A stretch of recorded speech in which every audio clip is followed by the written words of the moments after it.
Hello friends, welcome to my channel. ఇవాళ వీడియోలో ప్రతి ఒక్క ఆడవారి కోసం ఉపయోగపడే మంచి మంచి సింపుల్ చిట్కాలు ఈరోజు వీడియోలో మీ ముందుకు తీసుకొచ్చానండి. ఈ వీడియోలోని టిప్స్ అన్నీ కూడా మీకు డైలీ చేసుకునే పనుల్లో చాలా యూజ్ఫుల్గా ఉంటాయి. వీడియో మిస్ చేయకుండా స్టార్టింగ్ నుంచి ఎండింగ్ వరకు చూసినట్లయితే ఖచ్చితంగా మీ టైంతో పాటు మనీ కూడా ఆదా చేసుకుంటారు. ఈ చిన్న చిన్న సింపుల్ టిప్స్తో గంటల్లో అయ్యే మీ పనులన్నీ కూడా నిమిషాల్లో పూర్తవుతాయండి. ఎవరి సహాయం లేకుండా మన పనులన్నీ కూడా మనమే సులువుగా చేసుకోవచ్చు అన్నమాట. ఇంకా లేట్ చేయకుండా ఈ వీడియోలోని ఈ టిప్స్ ఏంటో చూద్దామండి. ముందుగా ఫస్ట్ టిప్ ఏంటంటే, మనము ఫ్రూట్ మార్కెట్ నుంచి దానిమ్మ పళ్ళు తెచ్చుకుంటూ ఉంటాం కదండి. దానిమ్మ పళ్ళు వలవాలంటే మనకి కొంచెం టైం పడుతుంది కాబట్టి మనము తర్వాత ఒలిచి తిందాంలే అని పక్కన పెట్టేస్తూ ఉంటాము. అలా పక్కన పెట్టినప్పుడు ఇవి కొంత టైంకే మనకి, అంటే ఒక 2-3 రోజులకే ఈ సమ్మర్లో మనకి కొంచెం ఎండిపోయినట్లుగా అయిపోయి పైన ఉన్నటువంటి తొక్క అనేది రాక మళ్ళీ అవి వలవాలంటే మనకి చాలా ఇబ్బంది అవుతుంది కదా. అలా కాకుండా దానిమ్మ పండు అనేది సింపుల్గా, అంటే చాలా తక్కువ టైంలోనే గింజలన్నీ ఈజీగా ఒలిచే ఒక మంచి సింపుల్ టిప్ అనేది మీకు చూపిస్తానండి. ఏం లేదండి, ఇలా దానిమ్మ పండుకు ఉండేటటువంటి ముచ్చుక ఉంటుంది కదా, ఆ ముచ్చుకను ఇలాగా ముందుగా చాకుతో కట్ చేయాలి. తర్వాత ఈ పండుని ఇలాగా 3 భాగాలుగా ఇలా కట్ చేసుకోవాలండి. ఇలా నిలువుగా ఘాట్లు పెట్టి ఇట్లా మనము కొంచెం కట్ చేసామనుకోండి, మనకి ఇలా 3 భాగాలుగా విడిపోతుంది.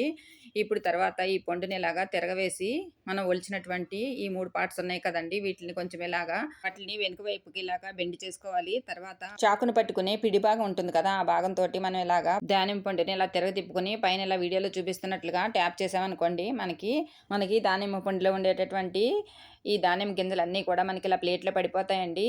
చూడండి, ఇక్కడ కింద ఒక ప్లేట్ ముందుగానే పెట్టుకోవాలన్నమాట. చూడండి, తర్వాత మళ్ళీ ఆ తొక్కల్ని ఇలా కొంచెము పైకి వంచినట్లుగా చేసి తర్వాత మళ్ళీ ఇలాగా చాక్‌తో కనుక పైన ట్యాప్ చేసినట్లయితే ఇలా విత్తనాలన్నీ కూడా ఈజీగా సెపరేట్ అయిపోతాయన్నమాట. ఇలా 2, 3 సార్లుగా మనము చేసుకున్నట్లయితే విత్తనాలన్నీ చాలా ఈజీగా ప్లేట్‌లోకి వచ్చేస్తాయి. ఇంకా ఏవైనా మనకి దానిమ్మ గింజలు కనుక మిగిలి ఉన్నాయనుకోండి, మళ్ళీ ఒకసారి వాటిని ఇలా ట్యాప్ చేసుకున్నట్లయితే ఈజీగా అందులో విత్తనాలన్నీ కింద ఉన్నటువంటి ప్లేట్‌లో సెపరేట్ అయిపోతాయన్నమాట. ఇలా మనకి మొత్తం దానిమ్మ గింజలన్నీ కూడా ఇలా ఒలుచుకోవచ్చండి. చూడండి, ఎక్కడైనా ఇలా గనక కొన్ని మిగిలి ఉన్నాయనుకోండి, మళ్ళీ ఒకసారి గనుక ఇలా కొట్టామనుకోండి, గింజలన్నీ కూడా మనకి ఇలా ప్లేట్‌లో పడిపోతాయండి. తర్వాత ఎక్కడైనా 1, 2 కనుక విత్తనాలు కనుక ఉన్నట్లయితే మనం ఈజీగా వాటిని ఇలా చేత్తో ఒలుచుకోవచ్చు. చూడండి, ఇలాగా ఎక్కడన్నా మనకి చిన్న చిన్న దానిమ్మ తొక్కలు ఎక్కడైనా పడినట్లయితే సెపరేట్ చేసేసుకొని ఇలా మనం గింజలన్నీ ఈజీగా ఒలుచుకోవచ్చన్నమాట. చూడండి, ఇక్కడ ఈ దానిమ్మ పండు నుంచి ఈ దానిమ్మ గింజలనేవి ఎంత బాగా సెపరేట్ అయిపోతున్నాయో మీరే చూస్తున్నారు కదా. ఇలా ఈజీగా, సింపుల్‌గా చాలా తక్కువ టైంలో మనము ఈ దానిమ్మ గింజలన్నీ ఒలుచుకోవచ్చండి. ఈ టిప్ అనేది బాగా హెల్ప్ అవుతుంది. ట్రై చేయండి. ఇంకా తర్వాత టిప్ ఏంటంటే, ఒక మిక్సీ జార్ తీసుకోవాలి. దాంట్లో మన దగ్గర కరివేపాకు వంటల్లో వాడుతూ ఉంటాం కదండీ, అవి ఒక 4 రెబ్బలని ఇలా తీసుకున్నాను. తర్వాత వాటికి ఉండేటటువంటి ఆకులన్నీ కూడా ఇలా దూసి మనము ఈ మిక్సీ జార్‌లో వేసుకోవాలి. తర్వాత ఈ కరివేపాకు కాడలున్నాయి కదా, ఈ కాడలను కూడా మనం ఇలాగా చిన్న చిన్న ముక్కలుగా కట్ చేసి వేసుకోవాలనమాట. ఇవి మనకి చాలా బాగా యూజ్ అవుతాయండి. ఇక్కడ నేను కత్తెరతో ఒక 4, 5 ముక్కలుగా కట్ చేసి ఇలాగా వేసుకుంటున్నాను. తర్వాత అలోవెరా జెల్ ఉంటుంది కదా, అలోవెరా జెల్ కూడా ఇలాగా మనకి ఎంత కావాలంటే అంత, అంటే ఒక స్పూన్ వరకు ఇలా వేసుకోవాలి. తర్వాత దాంట్లో కొద్దిగా ఇలా వాటర్ పోసుకొని ఇదంతా కూడా మెత్తని పేస్ట్ లాగా మనము మిక్సీ పట్టుకోవాలనమాట. ఇలా మిక్సీ పట్టుకుంటే మనకి మెత్తని పేస్ట్ లాగా అవుతుంది. చూడండి, ఇలాగా పేస్ట్ లాగా అయింది కదా. ఇప్పుడు ఇది ఒక టీ స్ట్రైనర్ తీసుకొని దాంట్లో మనము వడకట్టుకోవాలన్నమాట. ఇలా వడకట్టుకుంటే మనకి జ్యూస్ మాత్రమే తీసుకోవాలి. పైనున్నటువంటి పిప్ అనేది మనకి అవసరం లేదండి. తర్వాత దాంట్లో మనం ఏ షాంపూ అయితే ఉపయోగిస్తామో ఆ షాంపూని వేసుకోవాలి. తర్వాత ఇప్పుడు మనము ఈ మిశ్రమం అంతా కూడా కలిసేలాగా కలుపుకోవాలండి. షాంపూ అంతా కూడా మిశ్రమంలో కలిసేలాగా కలుపుకోవాలి. ఇప్పుడు మనకి హోమ్‌మేడ్ షాంపూ అనేది మనం తయారు చేసుకున్నామన్నమాట. దీంతో మనకి జుట్టు అనేది అస్సలు ఊడకుండా ఉంటుంది. ఇందులో వేసుకున్నటువంటి కరివేపాకు అనేది మన జుట్టుకి చాలా మేలు చేస్తుంది. అంతేకాకుండా అలోవెరా జెల్ కూడా మనకి జుట్టుకి మంచి పోషణనిస్తుందండి. తర్వాత మనము ఇది వాడటం వల్ల మనకి ఎక్కువగా జుట్టు కూడా ఊడకుండా ఉంటుంది. ఇలా వారానికి 2 సార్లు గనక ఇలా షాంపూ తయారు చేసుకొని మనం ఈ షాంపూతో కనుక తలస్నానం చేసినట్లయితే మనకి జుట్టు కుదుళ్ళనేవి గట్టిపడటమే కాకుండా చుండ్రు కూడా లేకుండా ఉంటుంది. జుట్టు కూడా రాలకుండా కూడా ఉంటుంది. ఇంకా ఈ టిప్ అనేది అందరికీ హెల్ప్ అవుతుంది. ట్రై చేయండి. ఇంకా తర్వాత టిప్ ఏంటంటే, ఇలా ఒక మిక్సీ జార్ తీసుకొని దాంట్లో మన దగ్గర వెల్లుల్లి పొట్టు ఉంటుంది కదా, ఆ వెల్లుల్లి పొట్టు అనేది పారేయకుండా ఇలా యూజ్ చేసుకోవచ్చన్నమాట. ఈ జార్‌లో మనము ఒక గుప్పెడు వెల్లుల్లి పొట్టు వేసుకున్నాము. తర్వాత అందులోనే మనకి దాల్చిన చెక్క ఉంటుంది కదా, దాల్చిన చెక్క కూడా ఒక 2 చిన్న ముక్కలుగా చేసుకొని ఈ మిక్సీ జార్‌లో వేసుకోవాలి. తర్వాత దాంట్లో మనకి ఇలా కర్పూరం ఉంటుంది కదా, ఈ కర్పూరం కూడా ఒక 2 బిళ్ళలు ఇలా నలిపి వేసుకోవాలి. తర్వాత మన దగ్గర ఈ అగరబత్తీలు ఉంటాయి కదండీ, అగరబత్తిని కూడా ఒక దాన్ని తీసుకొని ఇదంతా కూడా నలిపి అందులో వేసుకోవాలి. ఇప్పుడు ఈ మిక్సీ జార్‌లో ఉన్నటువంటి మిశ్రమం అంతా కూడా మనం ఇలాగ మెత్తని పౌడర్ లాగా మిక్సీ పట్టుకోవాలన్నమాట. చూడండి ఇలా మిక్సీ పెట్టుకున్నాం కదా! తర్వాత ఒక మట్టి ప్రమిదను తీసుకొని దాంట్లో ఇలాగా ఒక నిమ్మ తొక్కను తీసుకున్నాను. నిమ్మ తొక్క మనకి రసం తీసిందైనా పర్వాలేదు. లేదంటే రసం అన్నా పర్వాలేదండి. తర్వాత మనం తయారు చేసుకున్నాం కదండీ! ఇప్పుడు ఈ పౌడర్‌ని మనము ఈ నిమ్మ తొక్క మీద వేసుకొని దాంట్లో ఒక కర్పూర బిళ్ళను పెట్టి ఇలా మనము వెలిగించుకోవాలండి. ఇలా వెలిగించినప్పుడు మనకి ఇలా పొగొస్తుంది కదా! ఈ పొగంతా మనం ఇల్లంతా గనక చూపిస్తే మనకి ఇంట్లో ఉన్నటువంటి నెగెటివ్ ఎనర్జీ అంతా కూడా పోతుందన్నమాట. అంతేకాకుండా మనకి దోమలు గానీ, లేదంటే ఏదైనా బ్యాక్టీరియా గానీ ఉంటే పూర్తిగా పోతుంది. ఇల్లు కూడా మంచి సువాసనతో ఉంటుందన్నమాట. సాయంత్రం పూట మనకి చీకటి పడేటప్పుడు తలుపులు వేసేసి ఇలా గనక మనం గనక దీపం పెట్టినట్లయితే మనకి ఇంట్లోకి అస్సలు దోమలు రాకుండా ఉంటాయి. టిప్ అనేది బాగా హెల్ప్ అవుతుంది. ట్రై చేయండి ఇంకా. తర్వాత టిప్ ఏంటంటే మనము శనగపిండి గానీ, గోధుమ పిండి గానీ తెచ్చుకొని స్టోర్ చేసుకుంటూ ఉంటాం కదా! ఈ పిండిలనేవి మనకి ఒక్కొక్కసారి చాలా త్వరగా పురుగు పడుతూ ఉంటాయి కదా! అలాంటప్పుడు పిండి పురుగు పట్టకుండా ఉండటానికి ఇలా చేయండి. ఒక పేపర్ నాప్కిన్ తీసుకొని దాంట్లో ఒక పావు టేబుల్ స్పూన్ వరకు పసుపు వేసుకోవాలి. అందులోనే ఒక పావు టేబుల్ స్పూన్ వరకు ఉప్పు కూడా వేసుకొని ఇలా ఒక చిన్న పొట్లంలాగా చుట్టుకోవాలి. ఇది విడిపోకుండా ఉండటానికి ఒక పైన రబ్బర్ బ్యాండ్ వేసుకున్నామనుకోండి మనకిది విడిపోకుండా ఉంటుందన్నమాట.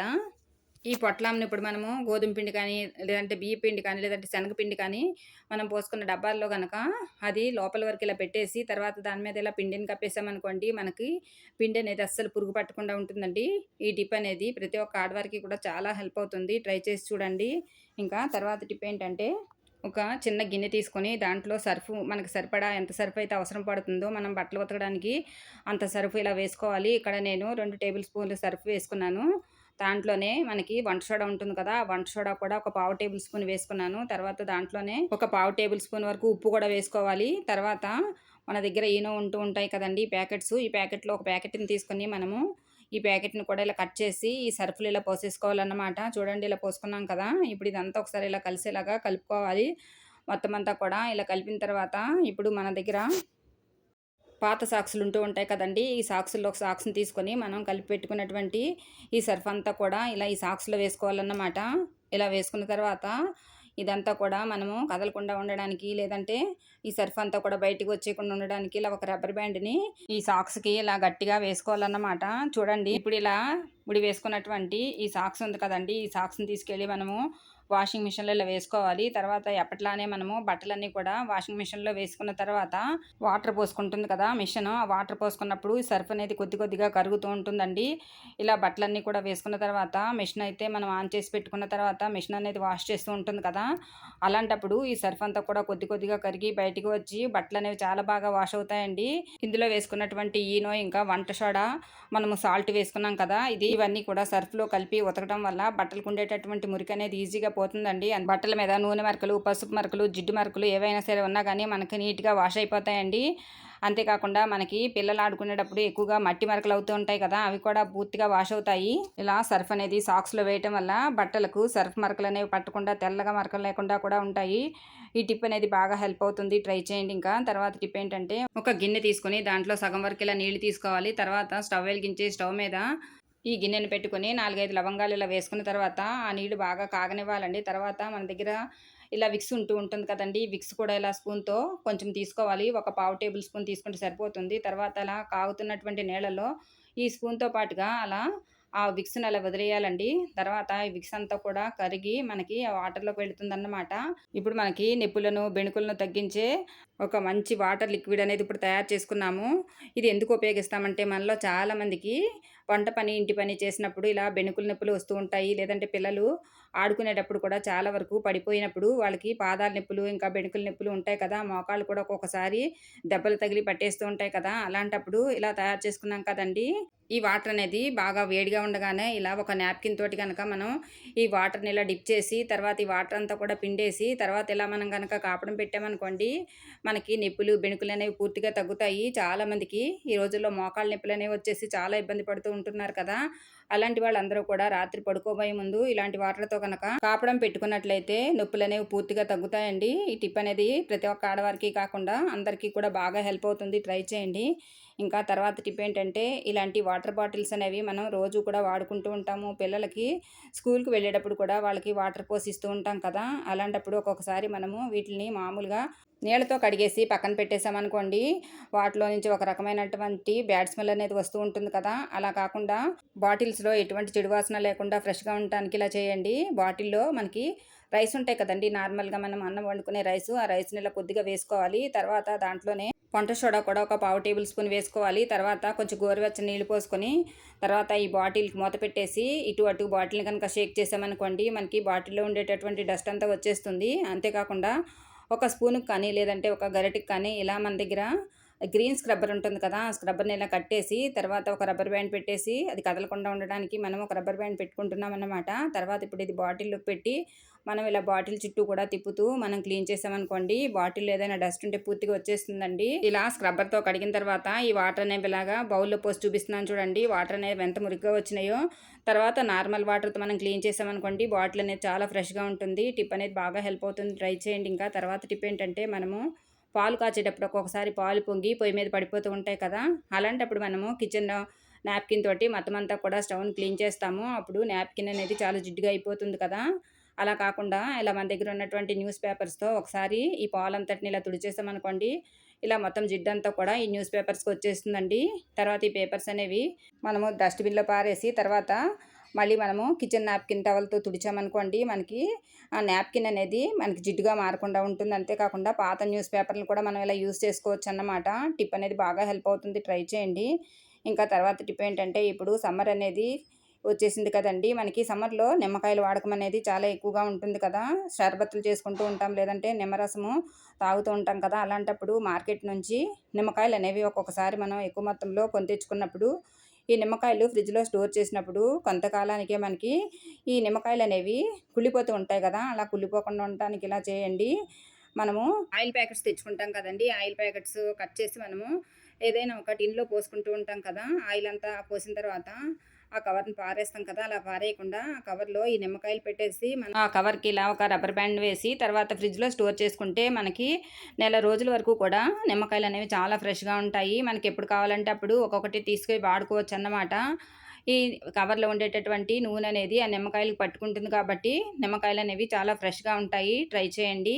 ఇంకా తర్వాత టిప్ ఏంటంటే, రాత్రి అయ్యేసరికి ఒక్కొక్కసారి మన అందరిళ్ళలో కూడా చాలా ఎక్కువగా దోమలొస్తూ ఉంటాయి కదా! అలాంటప్పుడు మనకి దోమలకు సంబంధించినటువంటి కాయిల్ అందుబాటులో లేకపోయినా, లేదంటే గుడ్ నైట్ కానీ, ఆల్ ఔట్ కానీ అందుబాటులో లేకపోయినట్లయితే మన దేవుని దగ్గర వెలిగించుకునే అగరబత్తులుంటాయి కదండీ! అగరబత్తులకి కొద్దిగా వ్యాజ్‌లైన్ తీసుకొని అగరబత్తి అంతటికి కూడా ఇలా అప్లై చేసేసి, తర్వాత మనం అగరబత్తిని గనుక వెలిగించామనుకోండి, మనకి దోమలనేవి అస్సలు రాకుండా ఉంటాయి. ఏవైనా ఇంట్లో దోమలున్నా కూడా పూర్తిగా బయటికి వెళ్ళిపోతాయండి. అగరబత్తులకి నార్మల్‌గానే మంచి స్మెల్ ఉంటుంది కదా! మనం ఇలా వ్యాజిలైన్ కూడా అప్లై చేశాం కాబట్టి, ఈ 2 కలిసి మనకి మంచి స్మెల్ అనేది వస్తుందండి. ఈ స్మెల్‌కనేది దోమలనేవి పారిపోతాయి. టిప్ కూడా అందరికీ బాగా హెల్ప్ అవుతుందండి. ఫ్రెండ్స్ ప్లీజ్ ఒక చిన్న రిక్వెస్ట్ అండి. కొత్తగా ఎవరైనా సరే మన ఛానల్ గనుక చూస్తున్నట్లయితే ప్లీజ్ సబ్స్క్రైబ్ చేసుకోండి. ఇంకా వీడియో నచ్చితే కనుక ప్లీజ్ ఒక చిన్న లైక్ చేయండి. ఇంకా తర్వాత టిప్ ఏంటంటే, మనము రోజు కూడా ఇలా చాకులు కానీ, కత్తెరలు కానీ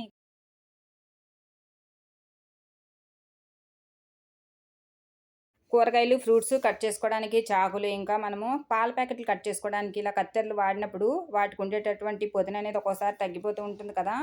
అలాంటప్పుడు సింపుల్‌గా ఇంట్లోనే పొదును పెట్టుకోవడానికి ఇలా సింపుల్‌గా ట్రై చేయండి. గిన్నెలు తోమడానికి స్టీల్ స్క్రబ్బర్‌ని వాడతాం కదా! దాని మీద కొద్దిగా మెత్తని ఉప్పుని వేసేసి తర్వాత దానితోటి మనం ఇలా వీడియోలో చూపిస్తున్నట్లుగా చాకునికి పొదును పెట్టామనుకోండి, మనకి చాకులు గానీ, కత్తెరలు గానీ ఆ ఉప్పు వేసి పొదున పెట్టడం వల్ల చాలా పొదునుగా మారతాయి. టిప్ అనేది బాగా హెల్ప్ అవుతుంది. ట్రై చేయండి ఇంకా. తర్వాత టిప్ ఏంటంటే, మనము వెల్లుల్లి రెబ్బలను ఒలిసిన తర్వాత పొట్టంతా కూడా వేస్ట్ అని పారేస్తాం కదా! ఈ వెల్లుల్లిపాయల మీద ఉండేటటువంటి పొట్టనేది మనకి చాలా బాగా యూజ్ అవుతుందండి.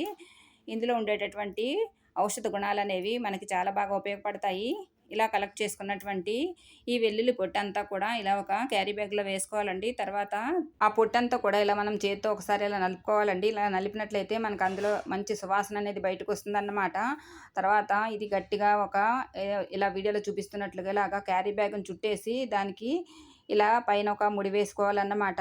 చూడండి ఇలా ముడి వేసుకున్న తర్వాత ఇప్పుడు మనకి ఇలా రెడీ అవుతుంది. దానికి మనము ఒక పిన్నీస్ గానీ, ఇలా సూదిని గానీ తీసుకొని ఇలా హోల్స్ పెట్టుకోవాలన్నమాట. చూడండి ఇలా హోల్స్ పెట్టుకున్నాం కదా! ఇప్పుడు ఇది ఎందుకు ఉపయోగిస్తామంటే, రాత్రిపూట మనము కిచెన్‌లో పనంతా అయిపోయిన తర్వాత అంటే మన గిన్నెలవి వాష్ చేసుకొని, పొయ్యి గట్టంతా తుడుచుకున్న తర్వాత, ఇలా మొత్తం అంతా క్లీన్ చేసుకున్నాక, మనం తయారు చేసుకున్నటువంటి ఈ వెల్లుల్లి పొట్లాన్ని మనము సింక్‌లో నీళ్లు వెళ్ళే దగ్గర గనక ఇలా హోల్స్ దగ్గర పెట్టుకున్నట్లయితే మనకి కిచెన్‌లో బొద్దింకలు గానీ, చిన్న చిన్న నుసుపురుగులు గానీ, బల్లులు గానీ రాకుండా ఉంటాయి. కిచెన్ కూడా చాలా ఫ్రెష్‌గా ఉంటుంది. పొద్దుటే ఈ కవర్‌ని తీసి పక్కన పెట్టుకొని రాత్రిపూట మళ్ళీ కవర్‌ని ఆ ప్లేస్‌లో పెట్టుకోవాలి. టిప్ అనేది బాగా హెల్ప్ అవుతుంది. ట్రై చేయండి. ఇంకా తర్వాత టిప్ ఏంటంటే, మనము చపాతీలు చేసుకోవాలి అనుకున్నప్పుడు ఇలా చపాతీ కర్రను కడిగి వాడుకుంటూ ఉంటాం కదా! అలా ఆ చపాతీ కర్రను కడిగినప్పుడు అందులో తడిగా ఎంతో కొంత బ్యాక్టీరియా అనేది ఉంటుంది కదా! మనం వాడిన ప్రతిసారి కూడా ఇలా కడిగేసి పక్కన పెడుతూ ఉంటాము. అలాంటప్పుడు మనకి దాంట్లో బ్యాక్టీరియా లేకుండా ఉండటానికి ఇలా స్టవ్ వెలిగించి ఈ కర్రను కొంచెం ఇలా 2 నిమిషాల పాటు వేడి చేసామనుకోండి, అందులో ఉండే బ్యాక్టీరియా అనేది పూర్తిగా పోతుందన్నమాట. టిప్ అనేది బాగా హెల్ప్ అవుతుంది. ఇంతేనండి ఇవాల్టి video. Thank you for watching this video.